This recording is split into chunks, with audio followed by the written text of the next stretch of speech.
It's my nerd world, but welcome to it. I had every intention of waiting to do the show until later in the weekend.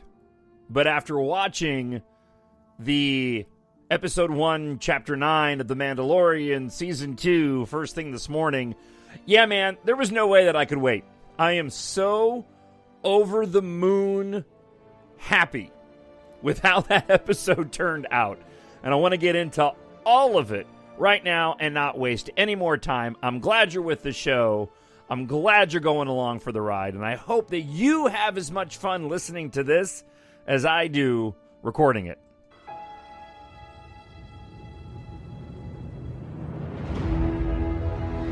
Nothing will stand in our way. I find your lack of faith disturbing. I will finish what you started. Who are you? I'm no one. There are stories about what happened. It's true. All of it. The Force. It's calling to you.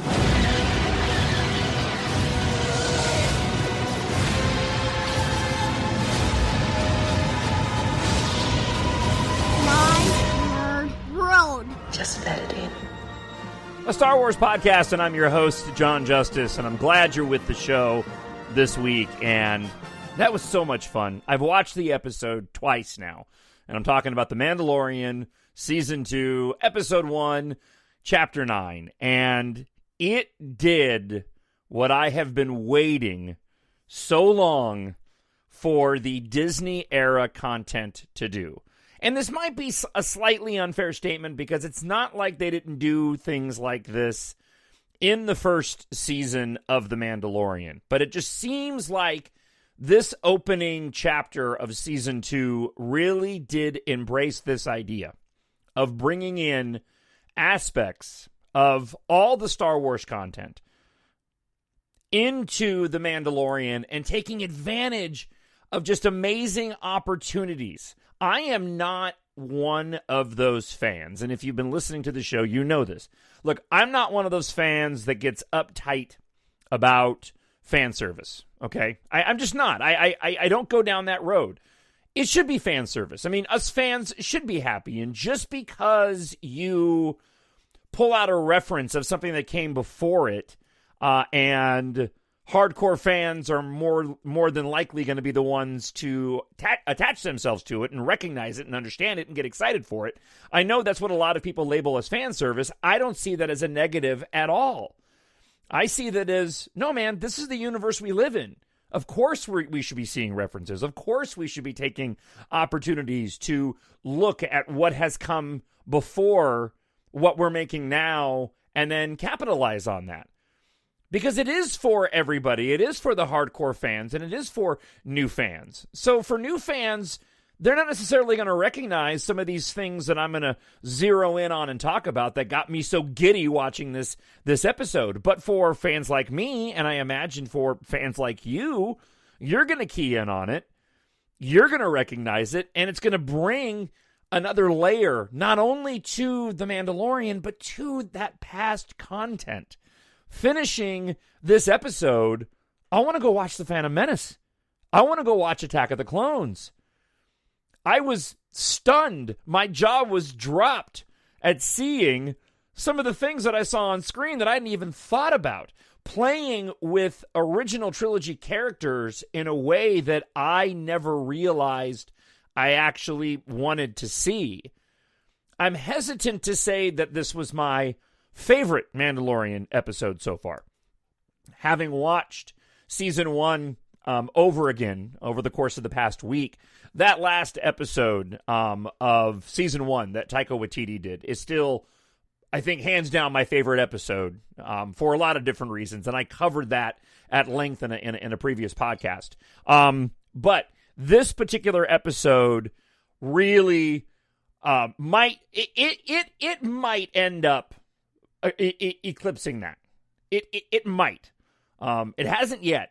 But in terms of just an episode of The Mandalorian that brought me pure joy, this was definitely it. So let's go ahead and dive in, because I'm dancing around the edges and I got a lot of specifics that I want to dive into and talk about. I'll say up front, TalkShowNerd@gmail.com is the email address while you're listening to the show. If you want to write to me, again, TalkShowNerd@gmail.com, and of course go to mynerdworld.net. And you can see all things relating to my nerd world, and including all the information about the science fiction space opera series that I write, EMBARK. All the details are there at the website. So if you've been listening to the show for any length of time, you know that I like The Mandalorian.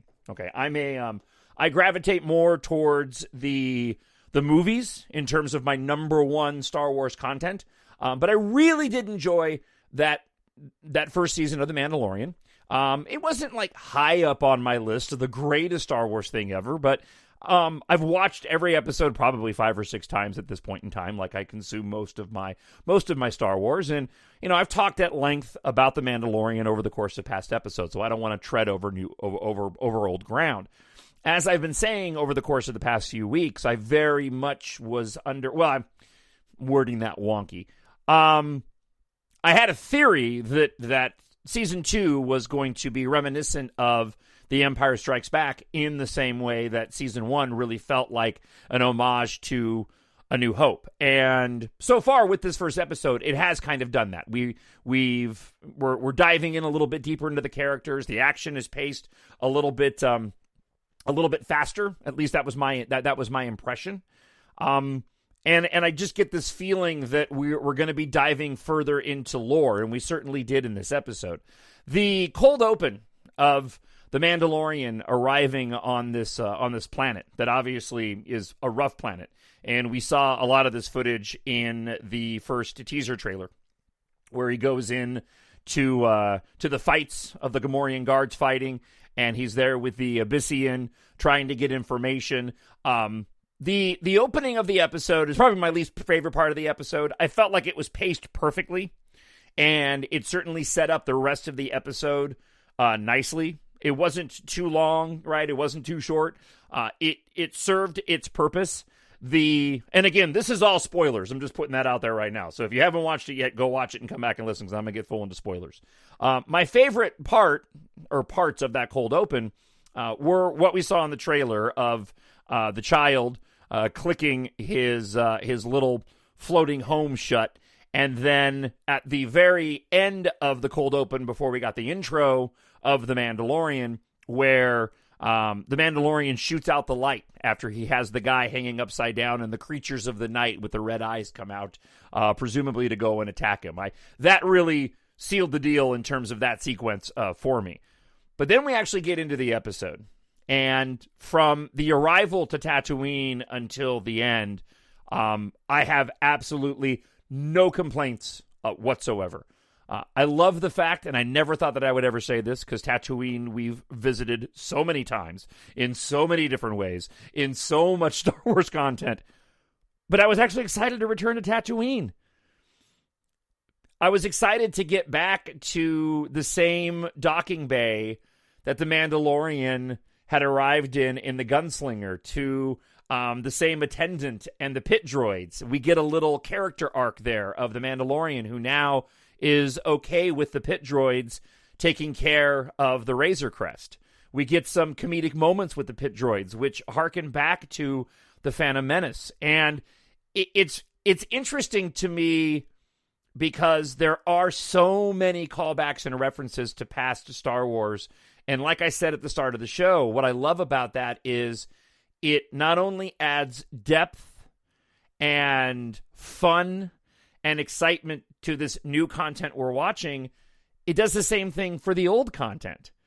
When I go back and watch The Phantom Menace now, I've got multiple references that I can, that my mind can go to from this episode, starting with those pit droids and them acting goofy. There's a funny moment where one of the pit droids gets this suction tube stuck on his viewing eye, and it's just silly and stupid. But so are the pit droids in the Phantom Menace, and I just love the fact that they're playing on those themes. And ultimately, what I'm trying to say is, I love the fact that we're referencing the prequels, and we're referencing the prequels in a big way, and we'll get to that in just a moment.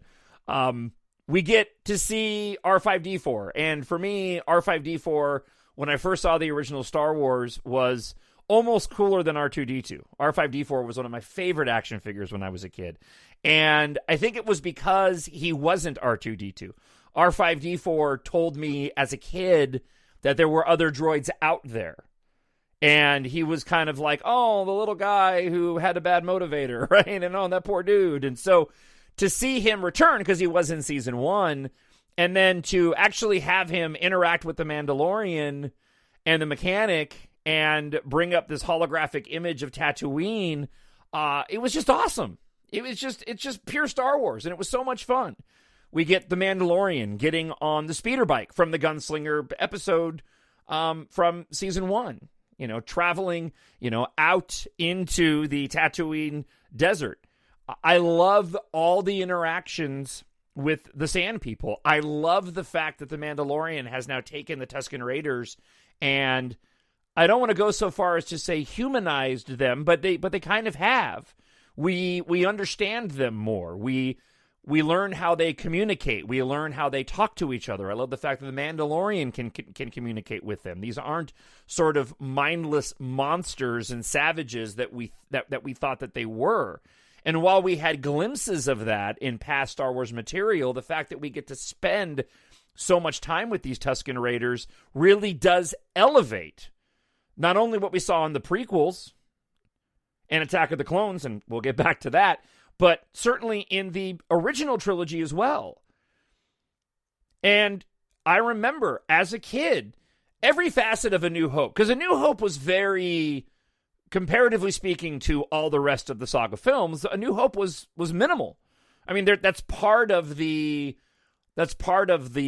magic of that movie, right? Was the way that it was created, how George Lucas almost stumbled into this blockbuster that turned into this phenomenon, that turned into this permanent part of the culture on planet Earth. And it all started with that first movie. But when you really go back and look at A New Hope, it was very sort of minimal in the number of characters we were introduced to. So what I'm trying to say here is the Tusken Raiders and the Sand People, as a kid growing up, were a big deal, because those were the nemesises of Luke Skywalker and Obi-Wan Kenobi, and they almost destroyed C-3PO and hurt Luke and almost tore apart his Sandpeople and his land speeder. And I'm so excited, I'm stumbling over my words. Right? So to take that and now put it in The Mandalorian and then give us more depth to the Sand People, just like they did with the Jawas, I just think is a stroke of brilliance because it elevates that past content even more. We go to a new town that we haven't visited before, and while it looks familiar, it's fresh and it's new, and we sort of immediately get the vibe of this town. It has that very Western feel, going into the bar and meeting the barkeep. And instantly, I mean, we don't even waste any time. Suddenly, we're introduced to this mysterious individual who you'll instantly recognize as wearing Boba Fett's armor. And it's like, we're gonna, as a fan, it's like, we're gonna do this. Like, I knew that Boba Fett was gonna be featured in the show in some way. There was a shot of the armor on the back of the speeder bike that the Mandalorian was riding on in that first trailer. So we knew that he was going to play some form, and this is certainly fitting into some of the things that we read in the Aftermath series of Boba Fett's armor, right? And what may have happened to it, and it trading hands. And we get this backstory as Cobb Vanth and the Mandalorian, travel out to go track down the Krayt Dragon. And I'll get back to that in a moment. And we find out that he had to bargain with the Jawas in order to get the armor. So we get a little bit of backstory of Cobb Vanth and why he has the armor. But it's interesting because I haven't seen anybody talk about this yet. I'm sure they are on some of the message boards. But the thing that immediately stuck out to me was that the armor didn't fit. Right? I mean, it didn't look bad, but you're looking at it going, yeah, okay, that armor doesn't go with that dude. It clearly wasn't made for him. The helmet was too small, and the chest piece and the gauntlets were too small. And so I believe that what we'll find out is that outfit is going to fit on actual Boba Fett really, really well. It just didn't fit on Cobb Vanth because it wasn't his to begin with.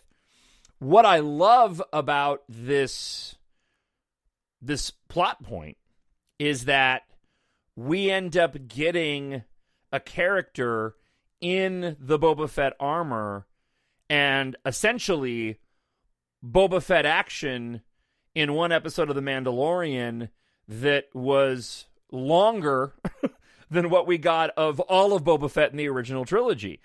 When we have the flashback scene and he shows back up with the armor on to take the town back from those raiders that had showed up, to take over from the mining guild, I believe that's what it was.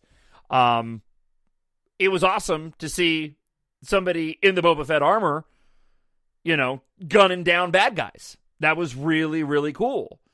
Cobb Vanth, in and of himself, as a character, was awesome. I really like Timothy Olyphant, and I thought that he did a fantastic job in that character.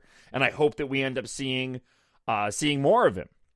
So when we head off after The Mandalorian and Cobb Vanth end up having their exchange and decide, well, they're about to do the gunfight. And then, of course, the Krayt Dragon shows up. And it has this sort of monster movie Tremors vibe going to it that fits in Star Wars because we have monsters, but it's a little bit different because, in terms of seeing really large beasts, that big, right? My mind goes to Clone Wars. It doesn't go to the, to the live action shows or to the movies, apart from maybe the worm from the Empire Strikes Back. But then you realize, oh my gosh, we're going to get some action with a Krayt Dragon that has so much history and lore within Star Wars, including going back to A New Hope and the mystery that was surrounding why is there this gigantic skeleton snake thing in the middle of the desert with R2-D2 and C-3PO in A New Hope. And now we have this whole episode of The Mandalorian where we get to see one of these Krayt Dragons in action. And when we go back to watch A New Hope, that whole little quiet moment of these two droids trekking across the desert is going to take on an entirely different meaning. Now, I want to take a moment and talk a bit about the Krayt Dragon. I have an article here from hitc.com where they get into some of the specifics and the callbacks and the references to the Krayt Dragon, and I wanted to share this with you. The writer says this, Christopher Weston: being a Star Wars fan can be hard work sometimes. When you gather with enthusiasts to discuss the trilogy which started it all, there are often smiles and laughs as you heartily reminisce the moments which may have defined your childhood and viewing experiences. When the topic of conversation transitions to the prequels, however, you notice the smiles diminish. Nevertheless, the trilogy has undergone a resurgence after much revision in the past years, right? When discussing the new trilogy from the Mickey Mouse house, on the other hand, it tends to be more heated. If you ever wish to diffuse a particularly heated debate, perhaps the billionth of its kind you've had about The Last Jedi, then just bring up The Mandalorian and watch those affectionate smiles come flooding back. Jon Favreau's Disney Plus series is regarded by many fans as a welcome and essential return to form for the wider franchise, boasting the thrills and spirit of the originals. Now it's back for Season 2, and the premiere has proven a giant success, dishing out such surprises as a Krayt Dragon. In exchange for the Mandalorian armor, Mando has to help Vanth slay a dragon, which has been plaguing the town. They search the desert and become acquainted with some Tusken Raiders. There, they learn that they have to recruit some townsfolk from Mos Pelgo to help them take on the feared creature. As noted by Star Wars fandom, the Marshal brings the living reptilian behemoth to screens for the first time. What a debut it was, bringing blockbuster thrills which audiences didn't expect so prematurely. The source includes that the Krayt Dragons hail from Tatooine and are divided into two subspecies, Canyon Krayt and Greater Krayt. They are hunted for their pearls, which are found inside their body. Now, the dragon's inclusion in The Mandalorian is a nice throwback to the original trilogy. Entertainment Weekly acknowledges as C-3PO walked past the skeleton of one on the sand dune in 1977's A New Hope. Looking back across the franchise, the skeleton of the Krayt Dragon can also be spotted in the Star Wars game in Battlefront, and in the comic book issue Star Wars 71. Additionally, they have been mentioned and referred to in such titles as Star Wars Uprising and Aftermath Empire's End. So it was riveting for diehard fans to finally see the creature made flesh and not in a flashback. I also believe, if I'm not mistaken, and please email me, talkshownerd@gmail.com if I am, I'm pretty sure that in the very first episode of the Clone Wars, and I'm talking about the movie, right? Because that was essentially 3 episodes put into one. But in the movie, The Clone Wars, that preceded the actual series on TV, I believe that when they returned to Tatooine, Anakin and Ahsoka actually walked through a skeleton of a krayt dragon as well. I could be wrong. It could be another beast, but I'm pretty sure it's a krayt dragon. Star Wars fandom highlights the threat to these creatures traditionally posed to Jawas in the universe's lore, and that their cries would ward off Tusken Raiders. Since the premiere of the episode, a number of fans have flocked to Twitter to react to the inclusion of the krayt dragon. Somebody wrote, such an incredible episode with lots to talk about, but it's super cool to finally see a live-action krayt dragon. It's also crazy how colossal it was. The acid was rad, and the pearl the Tuskens collected was cool. It reminded me of Knights of the Old Republic. Somebody else wrote... Eckhart's Ladder, who I watch on YouTube quite a bit, says that was GD. That was such a good episode. Ken wrote, I'll be honest, the first half after the title card had me concerned it was just going to be episode 5 from season 1 all over again. But the second I saw the krayt dragon, I knew I was in for a fun ride. And what I love about what the series is doing is that you could kind of take this and say it was a filler episode, but it's not. The Mandalorian is on a journey. He needs to go and bring the child to wherever he came from, back to his people. And he's been told that the Mandalorians are the ones that can set him on his path, so he has to go find other Mandalorians. The introduction of Cobb Vanth raises some interesting questions, especially with the Boba Fett armor. Going back to the Gunslinger episode, a lot of people are speculating on who exactly it was that ended up finding Fennec Shan at the end of the Gunslinger episode from season 1. Now, a lot of people have pointed out that if it had been Cobb Vanth in the Boba Fett armor that had found her, he more than likely would have told the Mandalorian about his coming across another bounty hunter. It didn't seem like he was in any way informed in that regard, and also didn't have the cape. As we saw at the end of the episode, I'm convinced that it was actually Boba Fett that ended up finding Fennec Shan, and we'll get to that again a little bit later on in the episode. So, let's back up a bit and talk about some of the fun reveals and the nods to the previous Star Wars content. First and foremost, Anakin Skywalker's pod racer being turned into a speeder bike for Cobb Vanth was something I never knew I wanted, and was so glad that I saw it. Because for me, as a fan doing this podcast, knowing the criticisms around the prequel trilogy, it is just so great to see items from the prequel trilogy and something as important as the pod from The Phantom Menace and Anakin Skywalker's pod, no less, to be featured in the episode. I haven't heard anybody complain about it yet. My wife did a slight eye roll, like, what are the odds that he would find that particular pod? And I was like, well, it is Tatooine. Cobb Vanth obviously likes to go and collect items from other individuals, right? And so, you can make a logical jump that the pod maybe was sold after Anakin left the planet. Perhaps his mom ended up selling it, or did Watto end up taking possession of the pod?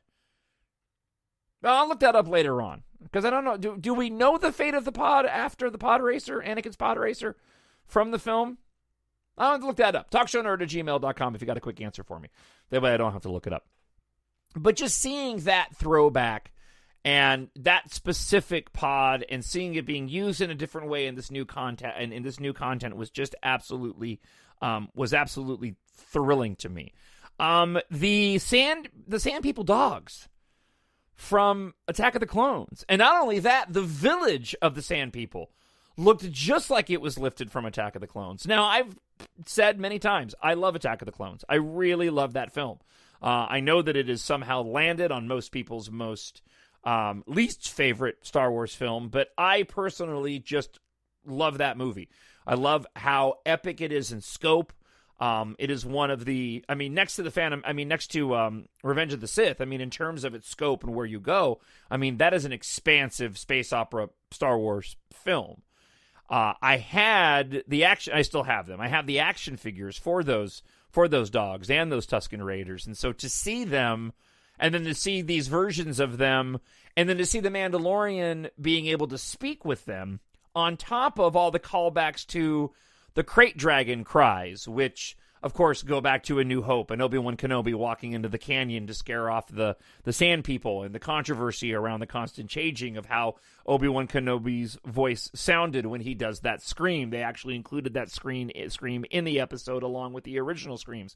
I loved every single moment of it. I just thought it was spectacular that they decided to include so much of this great content from the past. And this is what I've wanted them to do. Connect these worlds.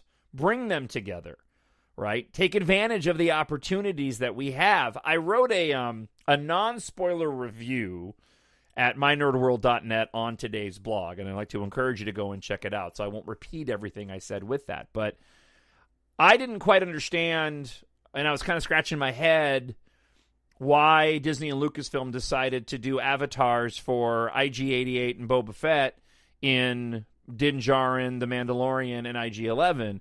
My speculation was they wanted to introduce new characters, and we kind of got confirmation of that from the gallery episodes, but they wanted to introduce new characters that didn't have any preconceived baggage with them, and I think it was a smart move.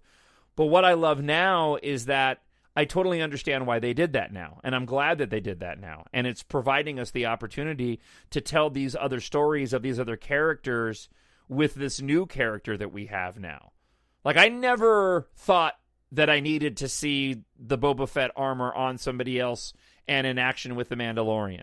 And that last episode, even though we know it's Cobb Vanth and we know it's not Boba Fett, but to see these two Mandalorians, or I should say the Mandalorian and the guy wearing Mandalorian armor, because he's not a Mandalorian, working together to fight off the Crate Dragon was something that I never knew that I wanted, and now I'm so glad that I have.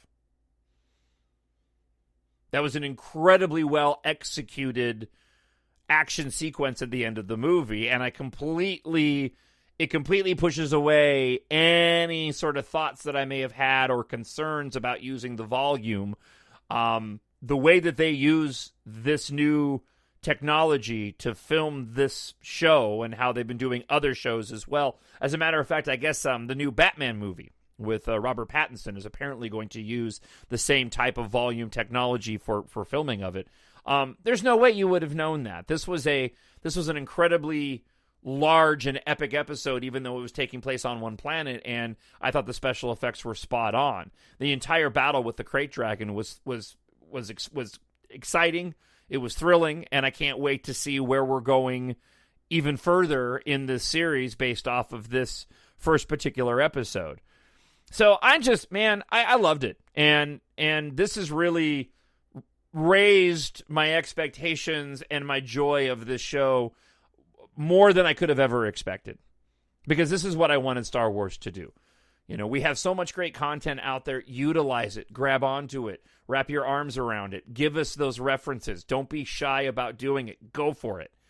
Because I think that the Star Wars universe and the show, and it's really going to benefit the fandom the more that we embrace this. And I think this is the type of episode where it has the possibility of sort of breaking down some of those walls, maybe getting individuals to go back and revisit some of those older movies that they haven't watched in a long time, and maybe find a new appreciation for the prequel trilogy. And of course, we get to the very end of the episode, and that closing shot where we see this individual standing on top of a sand dune looking out at the twin suns, holding a gaffy stick and a cape, and it turns around, and there's Tamura Morrison. There's Boba Fett, to which caused a lot of confusion for my 8-year-old my 18-year-old, because he was like, didn't he get his head chopped off? It's like, nope, that was Jango. Remember, Boba Fett was an exact clone of Jango.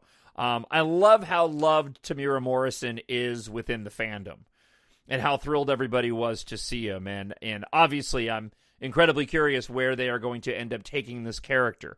Is Boba Fett going to end up becoming a villain? I'm assuming he's going to get his armor back, just based off the fact that it was sized so poorly for Timothy Olyphant that I can only imagine that they wanted to make sure that they kept it true to how it was supposed to fit on Tamura Morrison.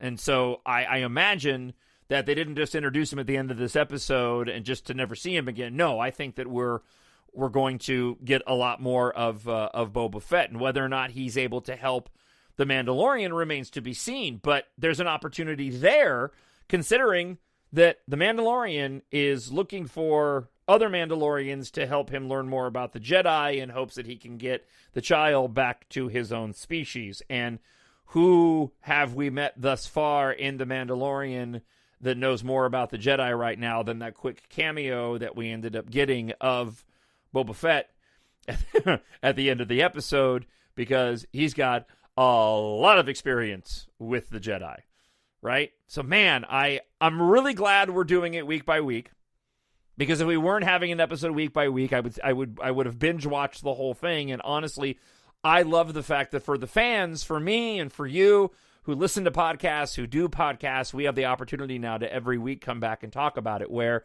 if they had released the entire series at one time, that would have been a really difficult thing to do. So I applaud Disney and Lucasfilm for, in my opinion, doing the right thing and giving us one episode a week to allow the fandom the time to digest it and talk about it. I never thought that I would be this excited about The Mandalorian, but man, I am so glad that I am. TalkShowNerd at gmail.com. Love to hear your thoughts, and with that, I need someone to show me my place in all this.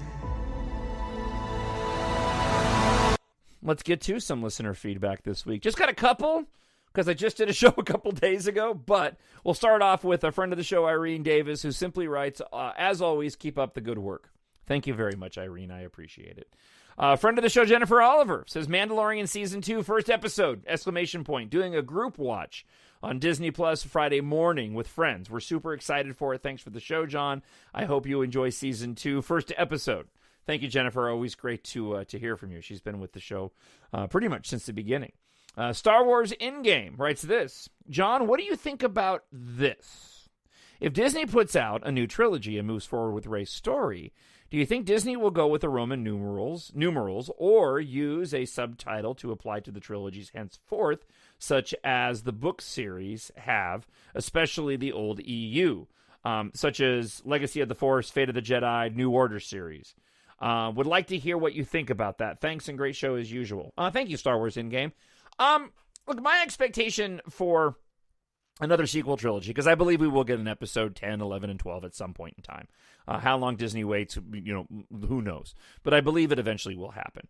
And they'll probably treat it the same way they did the sequel trilogy, where we have the Force Awakens, The Last Jedi, and The Rise of Skywalker, and then we include the episode titles later on when they land on the streaming services, so they all look cohesive. But I would imagine that next trilogy will keep with the tradition of Star Wars, with the opening logo fading into the starscape, with the opening crawl, and I would think that Disney and Lucasfilm would keep sort of the set standard that they created with the sequel trilogy and not change it up too much. I mean, that's kind of the way that, apart from the prequels, which always came out with the episode numbers, I mean, the original trilogy was kind of treated that way. I mean, we didn't really think of those when they were released as episodes 4, 5, and 6. It wasn't until later on when Lucas added that to it. So I would imagine that Disney and Lucasfilm will maintain some consistency with that. All right, thank you so much for the email. Friend of the show, Miranda Alicia, says this. This is a very unexpected, out-of-nowhere comment for me to write, but there's one scene from The Rise of Skywalker that I don't think or have yet to hear anyone really talk about, or at least in one scene in the middle part of the film, and that was when Poe was alone with Leia while she was lying under the sheets and says out loud and admits that he does not feel ready to take leadership. This was a sudden change to his character compared to how he was at the start of the film, where he gets angry easily and arrogant and acts like he knows it all, but then once he's alone with Leia, after being told that she has died and has this and and has this moment of being afraid and of what to do now as presumed official leader, and showing so much vulnerability there. I think it's actually beautiful. It's sad, but it was beautiful because from there he really does become the leader. What do you say about that? I say that it's one of the reasons why I love that movie so much, because there's a lot of subtle things that are happening with these characters. Poe's got a really interesting arc in The Rise of Skywalker. You know, you're right. At the beginning, he's kind of shouldering everything on his own, even though Leia is still there and she's the one in charge. You know, he gets upset with Rey for training and not being out there. I love that moment, too. You should be out there, you know, not down here. I love that moment. But the arc of Poe, you see him kind of almost hit like rock bottom. He doesn't seem to be helping the situation as much as he had hoped. I think there's a moment of reluctance with Zori Bliss when she actually invites him to go away with her. There's a kind of a pause there before he says, no, I can't walk away from this. He ends up getting caught on Kylo Ren's Star Destroyer, almost killed with his friends.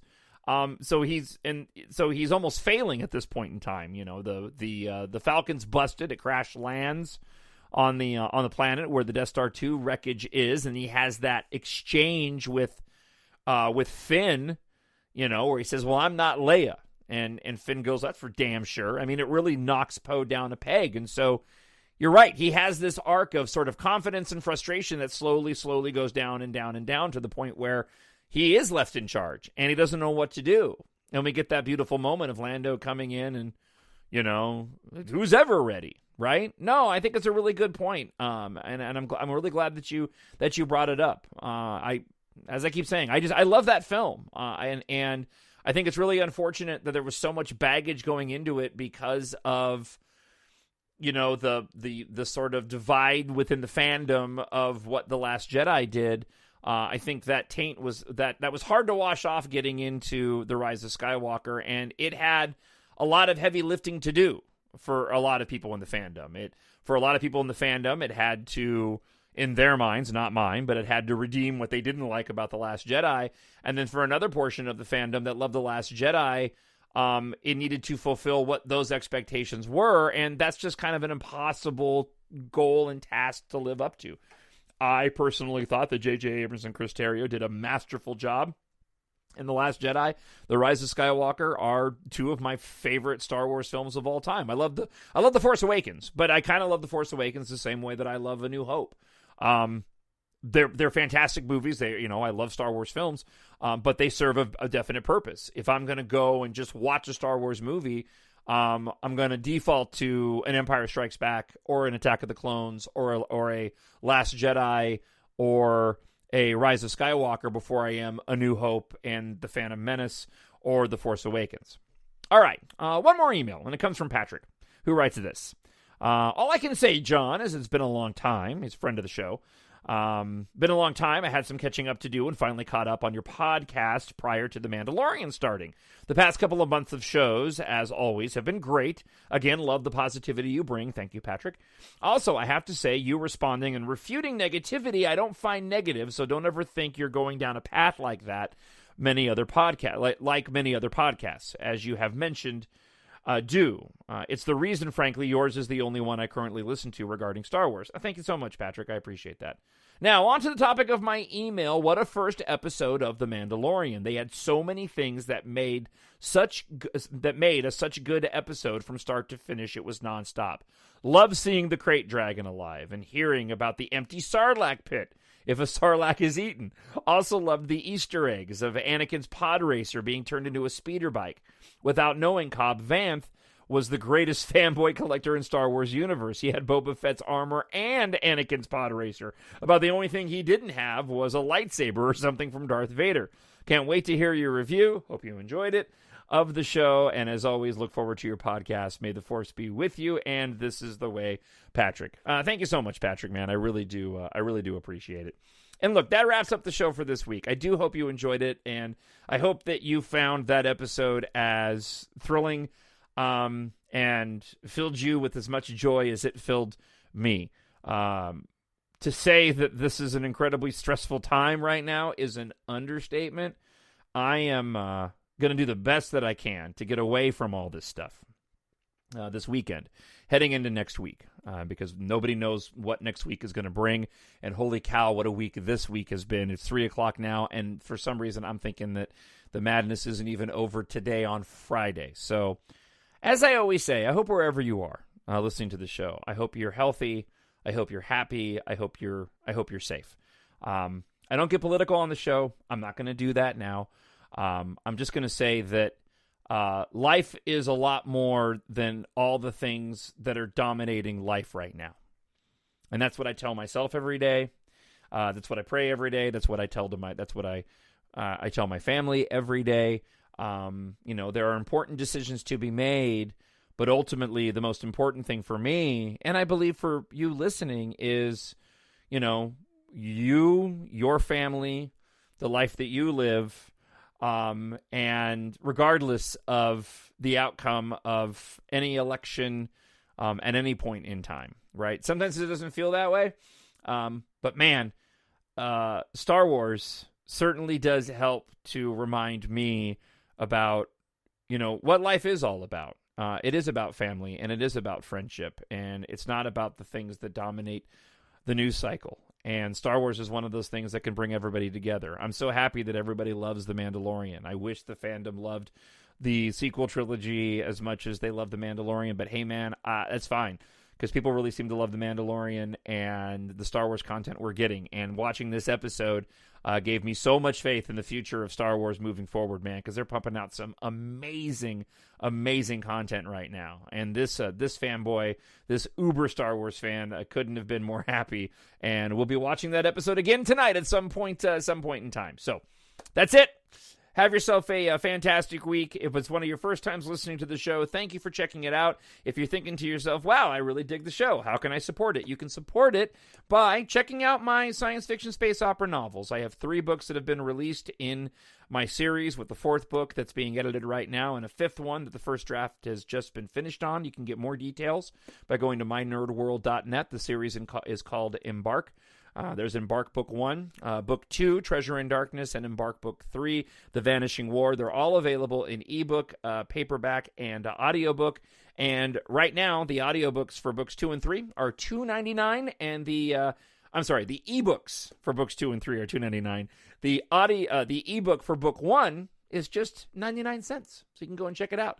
And purchase of an ebook of any of the 3 books gets you a massive discount on the audiobooks, produced and narrated by me. So support the show. Go to mynerdworld.net for more information, or go to amazon.com and search for EMBARK and Jon, Jon Justice.